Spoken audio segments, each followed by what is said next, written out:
fiat currency, and BitPay, a payment system for Bitcoin. Last week, the committee returned to hearing witnesses directly involved with one of the digital currencies, Bitcoin, the Bitcoin Embassy, the Bitcoin Alliance of Canada, and the Bitcoin Foundation. Today, we are pleased to welcome Mr. Andreas Antonopoulos, considered to be the Bitcoin guru. Suggested to us by several previous witnesses, Mr. Antonopoulos is both an entrepreneur and author in the field of Bitcoin. He is a computer sciences graduate from University College London.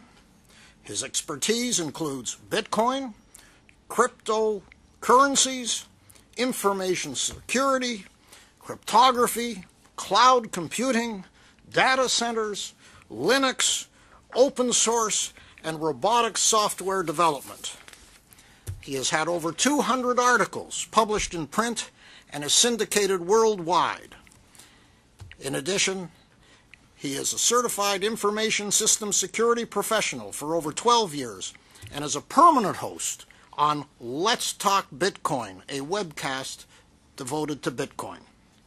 Mr. Antonopoulos is also a prolific public speaker, recently appearing at the Toronto Bitcoin Expo held earlier this year, which I must tell our committee, our analysts attended. He has literally, members of the committee, written the book on Bitcoin, which is entitled Mastering Bitcoin, Unlocking Digital Currencies. It is with great pleasure that I turn the floor over to Mr. Antonopoulos for his opening remarks, to be followed by your astute questions. Mr. Antonopoulos, welcome. The floor is yours, sir. Thank you, Chair and committee members. I appreciate the opportunity to contribute to these proceedings about digital currency. My experience is primarily in information security and network architecture. I have a master's degree in networks and distributed systems and have worked in the field since 1992. I spent 20 years working on networks and data centers for financial services companies before I found Bitcoin in late 2011. I've been working full-time in the Bitcoin space for the past 2 years and written a book on Bitcoin for software developers. Today I welcome the opportunity to talk to you about Bitcoin security, the decentralized architecture that underpins Bitcoin security, and the implications that architecture has for privacy, individual empowerment, innovation, and regulation. Until the invention of Bitcoin in 2008, security and decentralization seemed like contrary concepts. Traditional models for financial payment networks and banking rely on centralized control in order to provide security. The architecture of a traditional financial network is built around a central authority, such as a clearinghouse. As a result, security and authority have to be vested in that central actor. The resulting security model looks like a series of concentric circles with very limited access to the center and increasing access as we move further away from the center. However, even the outermost circle cannot afford open access. In such a security model, the system is carefully protected by controlling access and ensuring that only vetted individuals and organizations can connect to it. The entities near the center of a traditional financial network are vested with enormous power, act with full authority, and therefore must be very carefully vetted, regulated, and subject to oversight. Centralized financial networks can never be fully open to innovation because their security depends on access control. Incumbents in such networks effectively utilize access control to stifle innovation and competition, presenting it as consumer protection. Centralized financial networks are fragile and require multiple layers of oversight and regulation to ensure that the central actors do not abuse their authority and power for their own profit. Unfortunately, the centralized architecture of traditional financial systems concentrate power, creating cozy relationships between industry insiders and regulators, and often lead to regulatory capture, lax oversight, corruption, and in the end, financial crises. Bitcoin and other digital currencies based on the blockchain architecture are fundamentally different. The security model of blockchain currencies is decentralized. There is no center to the network, no central authority, no concentration of power, and no actor in whom complete trust must be vested. Instead, the core security functions are put in the hands of the end users of the system. In this architecture, security is an emergent property of the collaboration of thousands of participants in the network, and not the function of a single authority. In addition to the differences in architecture, there are also fundamental differences in the nature of the payments themselves. Digital currencies like Bitcoin are much more like cash than bank accounts or credit cards. The transfer of value in Bitcoin is a push mechanism, not a pull mechanism, as is the case with credit cards, debit cards, and most other digital payments. A Bitcoin payment is not an authorization to pull from your account. Instead, it pushes the precise payment amount itself as a value token directly to the named recipient. A single transaction does not authorize any future transaction or expose the user's identity. The transaction itself is unforgeable and unchangeable. As a result, Bitcoin payments can be transmitted in the clear without encryption over any network and can be stored on unsecured systems without fear of compromise. Bitcoin's unique architecture and payment mechanism has important implications for network access, innovation, privacy, individual empowerment, consumer protection, and regulation. If a bad actor has access to the Bitcoin network, they have no power over the network itself and do not compromise trust in the network. This means that the Bitcoin network can be open to any participant without vetting, without authentication or identification, and without prior authorization. Not only can the network be open to anyone, but it can also be open to any software application, again without prior vetting or authorization. The ability to innovate without permission at the edge of the Bitcoin network is the same fundamental force that has driven internet innovation for 20 years at a frenetic pace, creating enormous value for consumers, economic growth, opportunities, and jobs. Bitcoin's decentralized nature affords consumer protection in the most powerful and direct way by allowing Bitcoin users direct control over the privacy of their financial transactions. Bitcoin does not force users to surrender their identity with every transaction and put their trust in a chain of supposedly vetted intermediaries who must be trusted to control access to, securely store, and protect transaction data and vulnerable account identifiers. Bitcoin transactions never expose vulnerable account identifiers, and Bitcoin users can protect the privacy of their transactions without relying on or trusting any intermediaries. Because in Bitcoin trust is not vested in central actors, there is no need for centralized regulation and oversight. When properly architected, Bitcoin financial services are not vulnerable to central point of failure, which would necessitate heavy-handed oversight and regulation. Instead, the power lies with the end user, whose interests are most aligned with the protection of their own funds.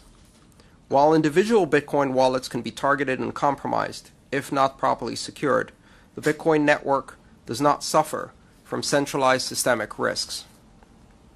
Contrary to popular misconception, Bitcoin is not unregulated. Rather, several aspects of the Bitcoin network and financial system are regulated by mathematical algorithm. The algorithmic regulation in Bitcoin offers users predictable, objective, measurable outcomes, such as a predictable rate of currency issuance. These outcomes are not subject to the whims of centralized institutions or committees, which are both corruptible and often placed outside of democratic oversight. A Bitcoin user can predict the monetary supply 30 years from now, instead of hanging on the nuanced intonation of a single adjective by some high official of central banking who can dramatically change an entire country's monetary velocity a week hence. Bitcoin's decentralized architecture does not easily conform to the expectations and experiences of consumers or regulators because there has never been a large-scale, secure, decentralized network before. The combination of decentralization and security is the novelty at the heart of Bitcoin. In trying to understand consumer protection, oversight, audit, and regulation of Bitcoin, there is a risk that many will try to apply familiar models of the past to this new digital currency system. These models are all centralized and designed to provide regulation and oversight of centralized financial networks. Centralized solutions will be easier to understand and seem familiar. However, they are both inefficient and unsuitable for this new form of decentralized financial network. I urge you to resist the temptation to apply centralized solutions to this decentralized network. Centralizing Bitcoin will weaken its security, dull its innovative potential, remove its most disruptive yet also most promising features, and disempower its users while empowering incumbents. Consumer protection will not be achieved by removing Bitcoin's built-in privacy characteristics. Demanding user identifiers and adding access control mechanisms on top of the Bitcoin network, and then trusting those identifiers to a chain of intermediaries, will only replicate the failures of the past by introducing single points of failure into a network that has none. We cannot protect consumers by removing their ability to control their own privacy and then asking them to entrust it in the same intermediaries who have failed them so many times before. Most failures in Bitcoin security are the result of misguided attempts at centralization and removing control from the users. In the new decentralized financial network, we have the opportunity to invent new decentralized security mechanisms. Based upon innovations such as multi-signature escrow, smart contracts, hardware wallets, decentralized audit, and algorithmic proof of reserves. These are the new decentralized regulatory and security tools that are most appropriate for a decentralized digital currency. Thank you for the opportunity to address this committee. Well, thank you, Mr. Antonopoulos, for your opening remarks. They have clearly resonated, stimulated a number of questions. But before I turn it over to senators for questions, I thought I just might make an observation. In your remarks, you have told the committee that the decentralized security model of blockchain currencies is indeed secure, and that Bitcoin financial services are not vulnerable to central points of failure which would necessitate oversight and regulation. And as a result, as I hear you, you've come to the conclusion that this currency should be left hands-off by the government and other regulatory bodies, and I quote, "Centralizing Bitcoin will weaken its security." While listening very closely to your comments, I couldn't help but observe that you make absolutely no mention of illegal activity supporting a cryptocurrency like Bitcoin. And I was surprised that you make no mention of money laundering, terrorist financing, or other possible misuses from because of the anonymous and open nature of Bitcoin. I think you stated in your presentation that Bitcoin network can be open to any participant without vetting, without authentication or identification, and without prior authorization. I suspect that the misuse or the potential misuse of Bitcoin for nefarious purposes is very much a concern to Canadians as well as to this committee. Would you have any comments on that? And perhaps it may want to be picked up by some of the senators in their questions as well. Absolutely. I believe that there is a great misconception in the idea that Bitcoin use is anonymous or that the network itself is anonymous. On the contrary, the central public ledger allows any participant to observe all transactions that occur on the network. Now, those transactions are not always tied to a specific identity, but with the use of traditional law enforcement mechanisms, when an identity is attached to a specific transaction, that transaction can be followed throughout the network, and therefore the network does not afford more anonymity. In fact, it is easier to implement strong transparency and accountability features on the network than it is to achieve strong anonymity on the Bitcoin network. Furthermore, I think Bitcoin is not a very convenient network for such uses. The vast majority of such activities really occur with cash, in fact, with the US dollar. And I don't see Bitcoin as the primary vehicle for illicit activities of that type. I see the tremendous potential for the use of Bitcoin among the more than 6 billion people in the world who have very limited access to international currencies, international credit markets, and international trade. And I think that use far outweighs the tiny minority that might put such currencies to illicit use. Well, thank you for those comments. And with that, I'm going to start with my list. Yes. to ask the same question, try to explain how it all works, so we can try that? Or When it's his turn, we will turn it over to him for that. Senator Black, to be followed by Senator Campbell. What's he talking about? Thank you very much, Mr. Chairman, and thank you very much, Mr. Antonopoulos. Senator Mascott understands it. Perhaps you could. Senator Takacsik, please. Order. Thank you very much, Mr. Antonopoulos, for being here. I'm finding very real interest in what you have to say. Let me outline, first of all, what I'm hoping to come to understand from you. I'm interested in coming to learn what is needed to ensure that this innovation can continue to develop. So that's my premise, right or wrong. But I do, building on the Chairman's initial comments, have a question or two for you. When CA Vertex testified before this committee, they stated that they'd like to see Bitcoin regulations put in place as soon as possible to give clarity on how Bitcoin is classified. They believe, they told this committee, that this would allow Bitcoin to thrive in Canada. In your remarks, you've stated that Bitcoin should not be regulated centrally because it will stifle innovation. Considering that other groups have echoed the statements of CA Vertex, help me with the disconnect that I'm hearing between the evidence of CA Vertex and what you have said today. Absolutely. I believe that the best way to help Bitcoin is to ensure that there is clarity in the treatment of Bitcoin, and that Bitcoin is not essentially forced into contorting itself into regulatory structures that are designed by banks for banks or with traditional models of finance in mind, which are primarily centralized, and recognizing that Bitcoin as programmable money with capabilities such as digital multi-signature escrow has many more flexible ways of responding to the needs for consumer protection. For example, in the traditional banking environment, unless you hold cash, every account that you have as a consumer is a custodial account.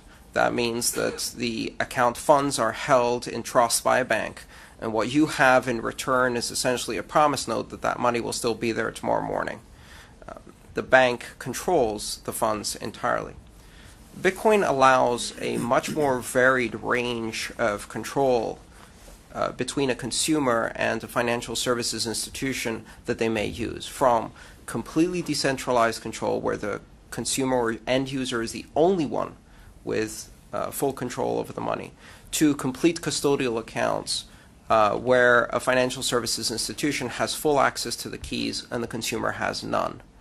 In between, there are also models that are hybrid, where the bank may have a signatory role but not be able to change the direction of the funds, simply to approve transactions. And so within this very broad range of possibilities, obviously some aspects of that do need to be regulated. What I mean by that is, if you simulate a traditional financial environment with a custodial account where you take full control of a user's funds, then those funds are now outside of the Bitcoin security model. They are no longer protected by the user's control of the keys. They're no longer protected by the blockchain. They are now in a gray area where they're not covered by regulatory requirements for capital adequacy audits, security requirements and controls, etc. But they're also not covered by Bitcoin's security model. And we've seen that whenever that has happened, it results in disaster. Almost all of the exchanges that have been attacked in Bitcoin had a full custodial model like that. However, that is not the only model that exists. There are digital Bitcoin wallets where the user has complete control. There are wallets where the user has complete control, but transactions cannot happen unless an additional signature is placed by an institution that acts essentially as a risk manager to ensure that even if the user's systems are compromised, their money can't be stolen, a hybrid model.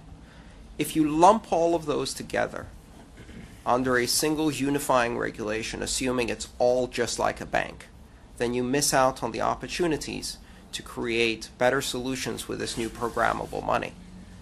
So I do believe that certain models of Bitcoin use must be regulated. If control over the user's funds has been centralized, then that institution puts consumers at risk.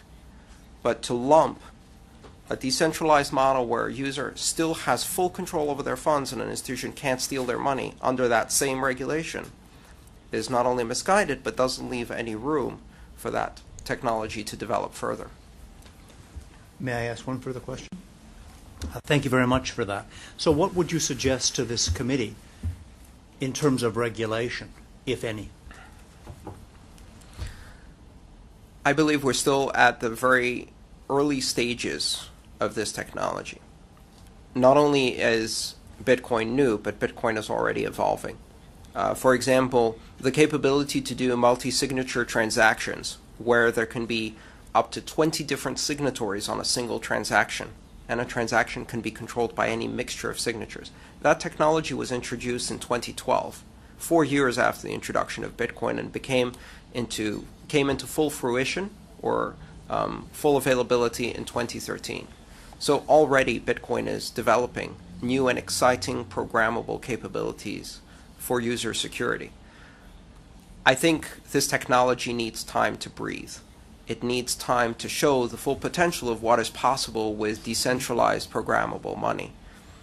Until that time, I think opening up those possibilities by making clear distinctions where the technology allows it between centralized and decentralized modes of operation, for example, understanding those nuances can create niches where new players can come into the financial services market and introduce innovation, competition, and quite honestly, disruption into the banking industry by trying out new models for consumer protection, which in my opinion are superior to the ones we have today.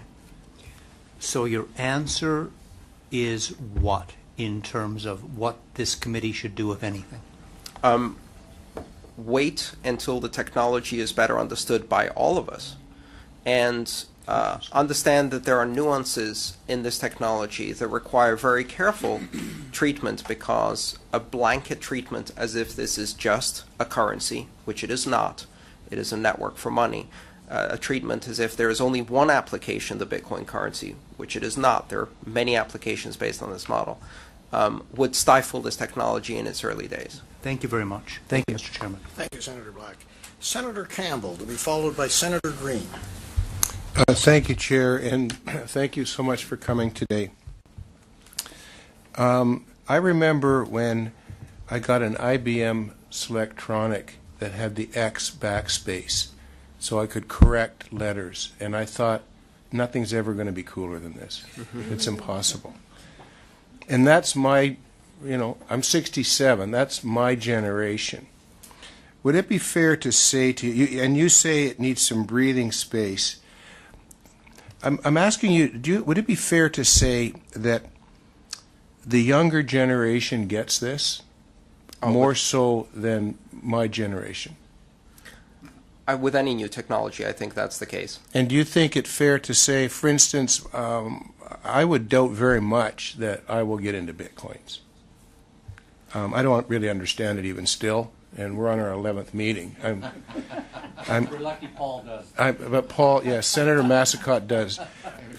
But I know that when I talk to people, younger people, about this committee, they totally get it. Like, they don't have any questions at all. They're like, this is where we're going. This is how we're going to get there. And in fact, I've been told to keep my old nose out of it. Because, and I think you explained it, how much time does it take to breathe for this? How long do you think that would be? I mean, how rapid is this going to come upon us? I would estimate that Bitcoin today is approximately in the same position that the Internet was in 1992. And in 1992, when I used email, it required command line Unix skills typed into a mainframe, and it was very, very difficult. Yes. Approximately 10 years after that, it had already reached mainstream adoption among especially younger people. And almost exactly 20 years after that, my mother got her first iPad and was able to send her first email. It took some while until the technology went from something extremely esoteric that was only the purview of someone working in a computer science department, until my mother could do it with a swipe of her finger, and she's a self-acknowledged technophobe. And so it may take some time. What I can tell you for sure is I think this one's going to be about 3 times faster. And that's because we're not deploying physical infrastructure, and we already have the internet as a medium on which we can spread this technology. So I believe that within 8 years we're going to see very mainstream applications that are going to be much easier to use and secure, that will allow consumers to use Bitcoin in a way that feels very comfortable. And at the moment, we're not there. Okay, just one more question. The question I have is that if you don't need any centralized oversight,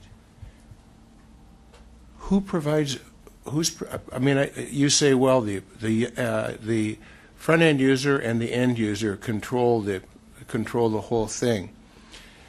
If there is nobody finding out who is the front end user, how can we be so sure that we won't see ISIS or one of these other whack job crews use this as a method of transferring money around the world?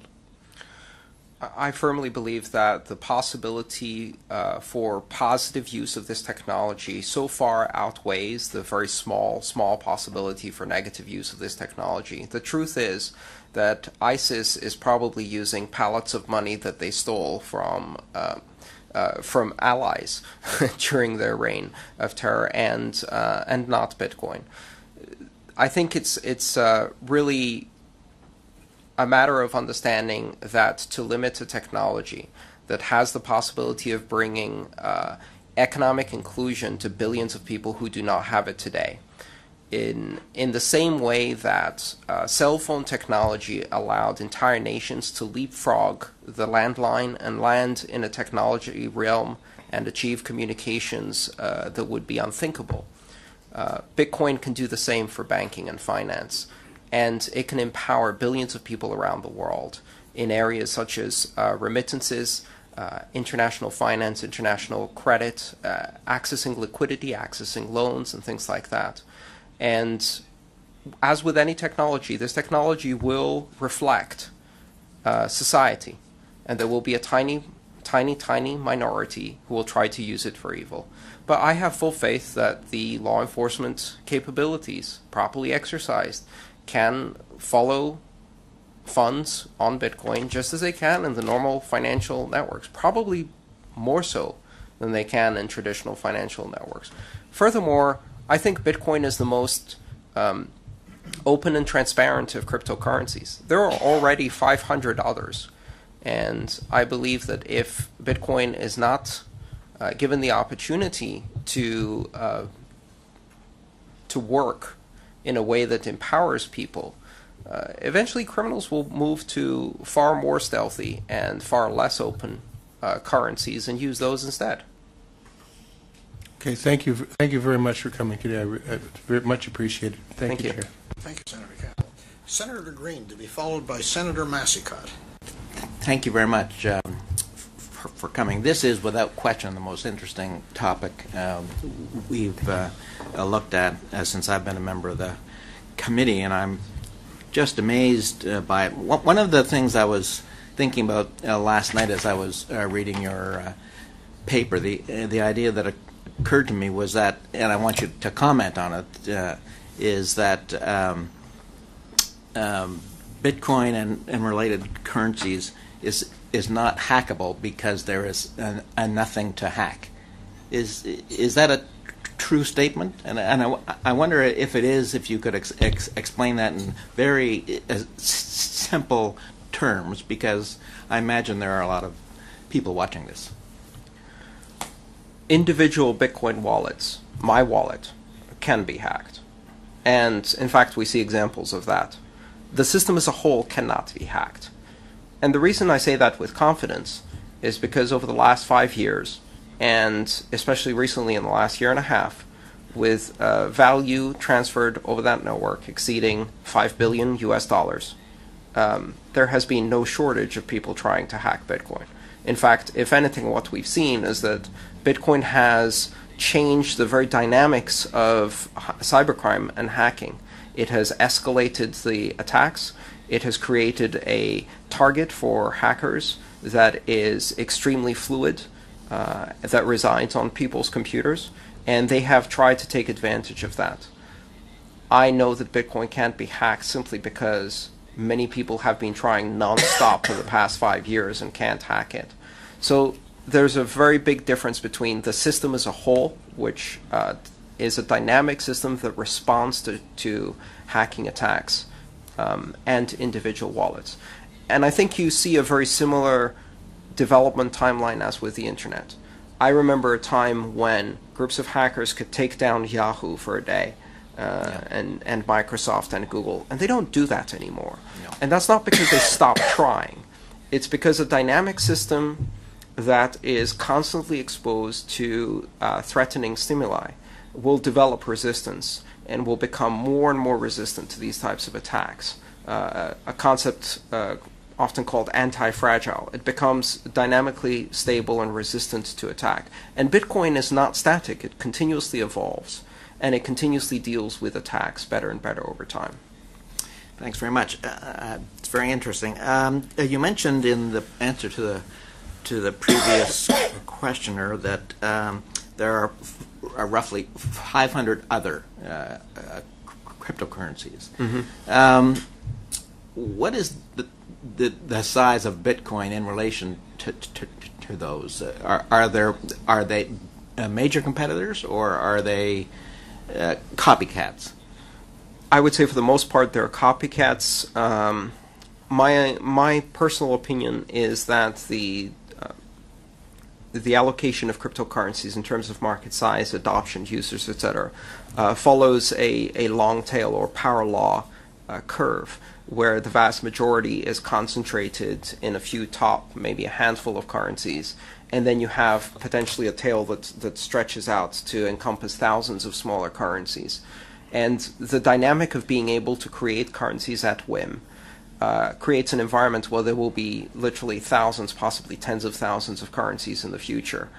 Only a handful will have economic viability and market value, but that doesn't change the nature of it. In my opinion, people will create currencies the way they create internet memes. So in many cases, they will be internet memes, and we've seen that happen in currencies. So what's happening here is a laboratory of evolution and innovation where new ideas are tested, and some of the best results of that are often catastrophic failure on a small scale that informs future designs for Bitcoin. It's amazing. Do you foresee a time when, in the interests of economic development or what have you, that a nation state decides to forego its own currency and adopts Bitcoin? That's a difficult question because I think the very nature of currency is changing. And so I think the, if you like, economy or organization that is adopting the currency is the internet, and that's a transnational entity. I think that has even more important implications for the future than national currencies. Bitcoin is already bigger than some national currencies, and in the future may end up being more important for economic activity than dozens of smaller national currencies. I do foresee that in the future national central banks may utilize blockchain technology to underpin a national digital currency. Great. Thank you. Thank you, Senator Green. Senator Massicot, to be followed by Senator Wells. Thank you, Chair. Thank you for being with us. It's obviously very interesting and also very useful. Let me follow up on the question from our Chair. In fact, your presentation makes a reference that you discourage us from even recommending some form of identification. I think and I think your argument is that your argument is, well, it's always visible. You're right, the chain is very visible, But what you don't see in a chain is who's behind the chain. And that is why I presume people of what illegal objectives means are prepared to use it, as they apparently are using this mechanism to basically transfer money and launder money. I gather your argument is that I recognize that is a negative, but please don't hesitate with that issue. Don't put measures in place to restrict that flow, because the usefulness of those measures, identifying who's behind the transfers, is lesser than the use to our society from letting this thing develop. Is that accurate? Because the chain is visible, but not the identity of the persons, which is what I think the chairman was asking. I'm recognizing two aspects. One, that attempts at imposing identity on Bitcoin will, in my opinion, be ineffective, because there will always be channels by which non-identifiable transactions can be introduced, either in Bitcoin or other currencies, will simultaneously remove one of the main advantages. Senator, today I've received 3 phone calls, automated phone calls, from visa fraud prevention, because I used my card in Canada. They've been calling me all day. And this is something that happens to me every time I travel, and is a symptom of the fact that by releasing an identifier that allows others to pull from my account, and that ties every transaction I do to every activity I do, I am not only giving up my privacy, but endangering my personal financial security every time I use a credit card. This system is non-viable. I watch every few weeks on the news that yet another group has had 50 million consumer credit cards and identities lost. And for the average consumer, that means months of identity protection and risk. These are the intermediaries who handle our identities. And what we have seen over the last 2 decades is that protecting information security systems in such a way that we can prevent these types of thefts is not possible. The mistake is tying identity to every transaction and creating systems that can continuously draw from our accounts. Bitcoin is fundamentally different, and to break that in order to tie an identity that anyone can easily bypass if they have ill intent would not result in protecting us more, but it would result in harming consumers. But conclusion being is that you acknowledge that this form of system could encourage money laundering, but you're arguing is that you acknowledge that, but please don't do anything about it because the benefits to our society from this form of transfer is more important. Is that your argument in principle? I gather that's what you're saying. My argument is that the invention of blockchain technologies actually allows any of these systems to be used for ill intent without identity, and there's nothing that can be done to stop someone from using Or should them. even try to stop it. I think that would harm the vast majority of people who do good with it. Okay, I know. Now let me talk to you about, I guess we're a little bit older than you are, but and every time we achieve certain points in life, if you look, I look at central banks because that's, I guess, we're a banking committee.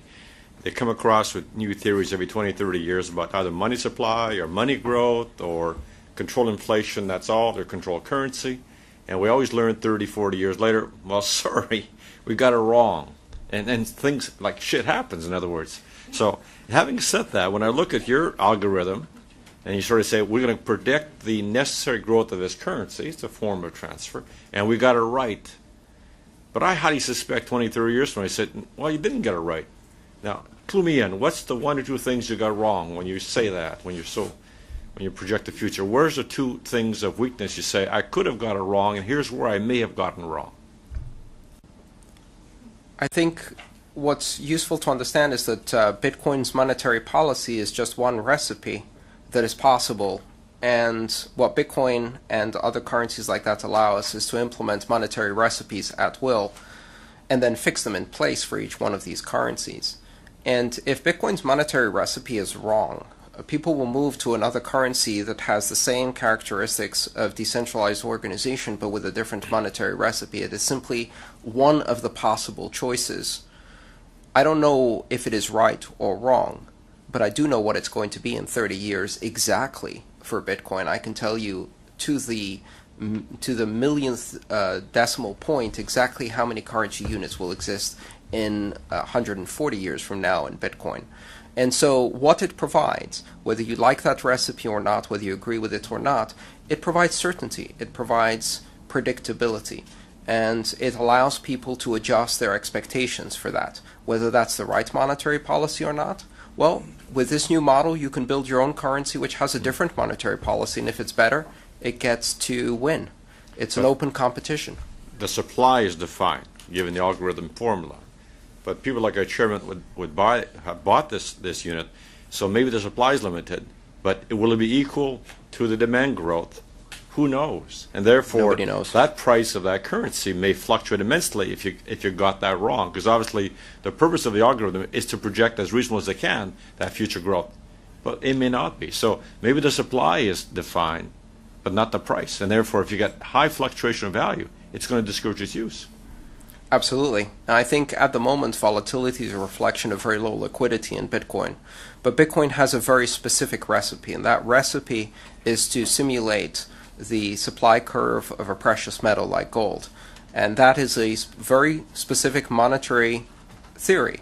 Now, if there is a different monetary theory, you can build a different currency using blockchain technology. You could even build a blockchain technology currency where monetary supply is defined by a committee of 12 central bankers, and then invite users to adopt that. It would still be more transparent than our current system of money. Thank you, Chair. Thank you. Senator Wells, to be followed by Senator Ringett.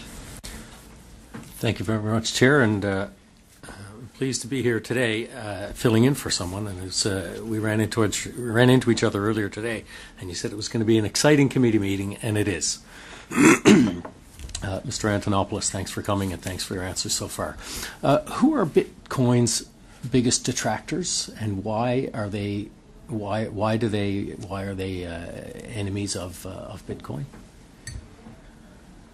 I'm not sure who are Bitcoin's biggest detractors. I can tell you that I, along with every other passionate advocate I know, started off as a detractor. I think it's important to note that my initial response to first understanding or first identifying Bitcoin was, this is nerd money. It can't possibly work. In fact, when Satoshi Nakamoto invented Bitcoin and announced it on the crypto mailing list, everyone around him responded in pretty much the same way.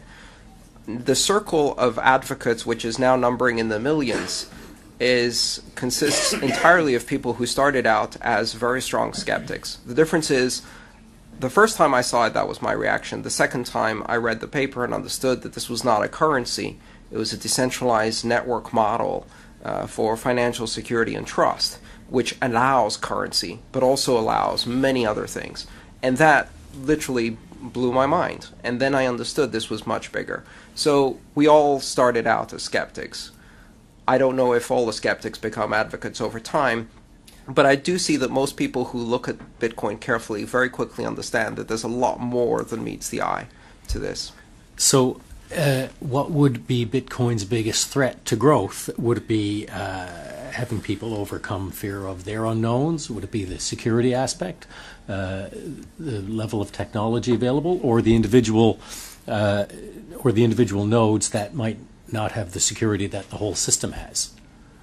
I think there are some very significant security problems related to the ownership and control of Bitcoin keys and Bitcoin wallets for the end user. The simple truth is that we've been doing information security for a handful of decades, and as an industry, that industry is not very effective at doing it, whether that's trying to protect credit card numbers or Bitcoin for the end user. The nice thing about Bitcoin is that that risk is compartmentalized, so that there is no systemic risk. Over time, I think we're going to see the development of more secure mechanisms like hardware wallets, such as the ones that are beginning to appear in the market today. And so for every problem I see in Bitcoin, as an entrepreneur, I simultaneously see a tremendous opportunity. I think if you go back and look at the history of disruptive technologies like this, in 1994 there were dozens and dozens of articles about how the internet would fail because no one would be able to ever find anything on the internet. Sergey Brin and Larry Page decided that was an opportunity, not a problem.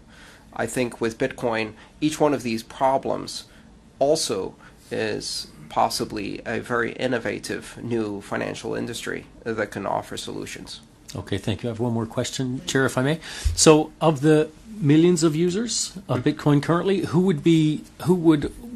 would constitute the biggest user group? International financial transactions, or what? Like who's the biggest user now, or the one with the highest plurality?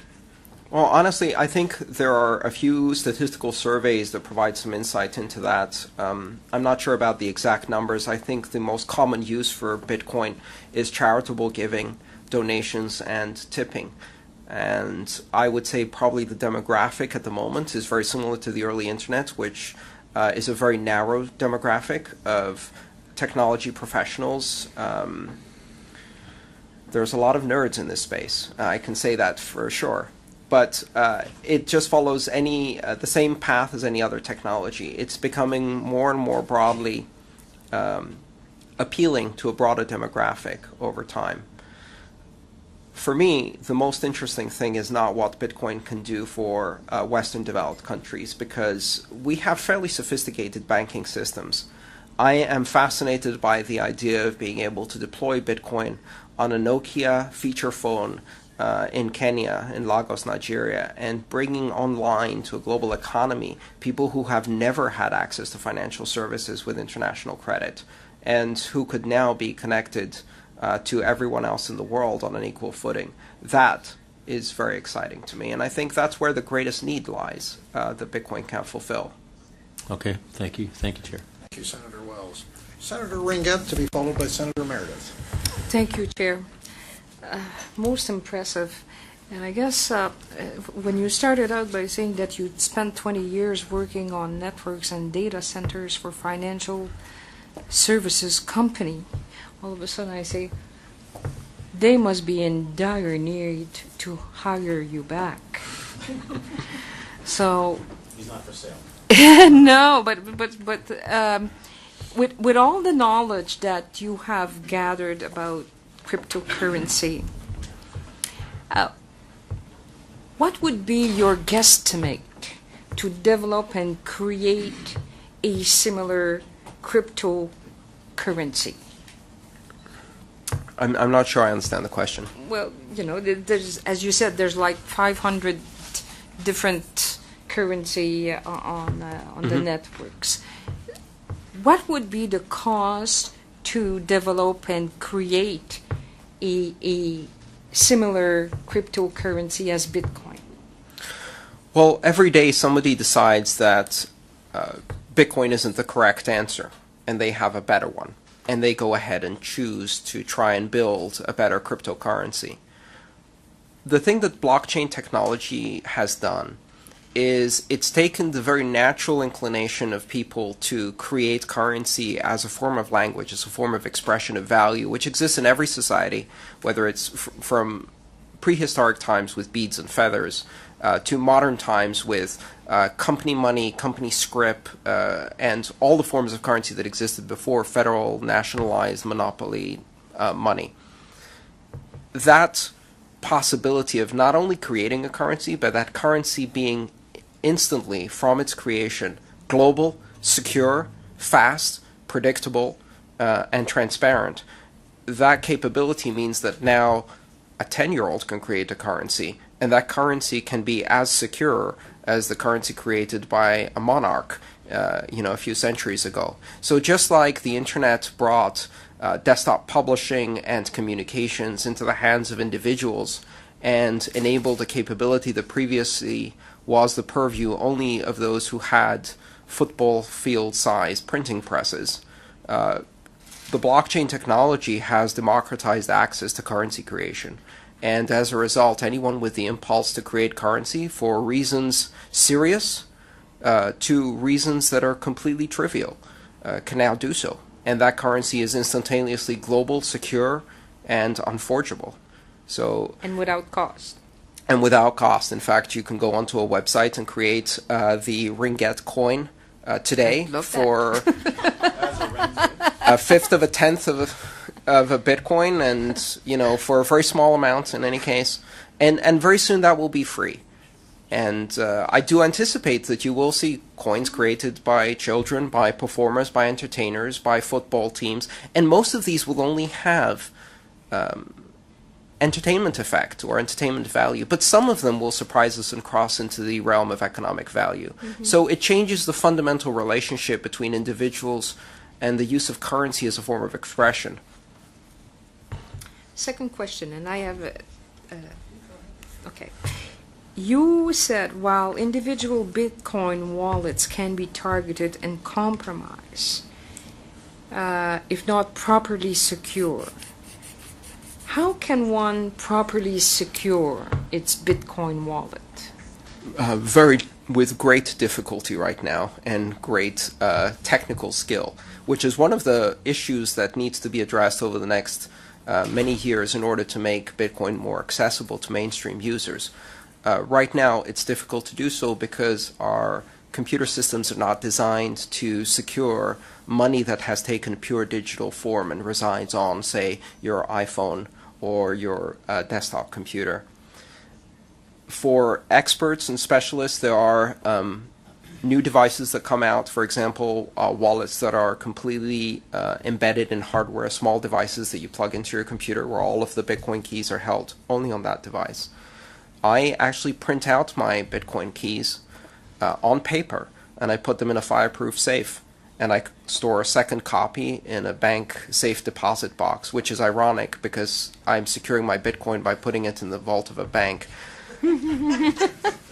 But that making it physical actually allows me to impart the greatest form of security that I know how to use, because physical security is something that we're familiar with. Information security is actually being accelerated because of Bitcoin, and a lot of innovation is happening in that space, which is very exciting. Okay. Third question. You indicated that a person could acquire a loan in Bitcoins, and how would one go about that? Well, there are already organizations that are implementing a concept called peer-to-peer lending, which exists in the traditional currencies. For example, in the traditional currencies, there are companies like lendingclub.com, where I can go out and make a loan to a fellow American, and they will end up paying a lower interest rate than a credit card, and I'll actually get an interest rate that's higher than I would with a certificate of deposit. And if I diversify my loans enough and only invest a small amount in each loan, I can suffer a pretty low default rate. That model can now be taken global, and I could lend money with Bitcoin, and there are companies already doing this, to someone anywhere in the world.